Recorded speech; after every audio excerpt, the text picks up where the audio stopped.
Kung hifatsoy alang sa atong mga kapuso nga mga Chino. Kadtong gustong maghimog pulis sa kinalang magmatngon gyud aron dili mabiktima. Kini labi na ko na mga apply sa pagkapulis sanglit dunay mga taong mga mangwarta sa proseso sa mga dokumento sa recruitment process. Ani ay kanhing pulis nga napapha human malambigit sa tanimbala sa airport nadakpa na usab tungod sa pagpangwarta sa mga police recruits. Ani ang report.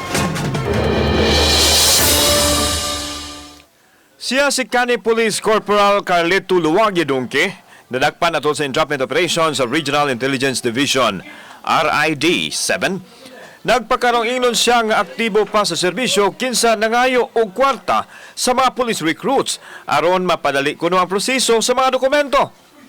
40,000 pesos ang ipangayo niya pinaagi sa social media apan nireklamo ang usa ka biktima.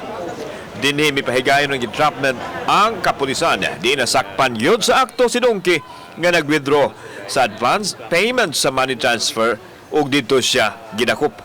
Ang pasalig niya na mangayo sa kwarta para makapasa siya nga despite the fact na damo ang mag-apply, para assurance siya kapag take out ang atong police applicant.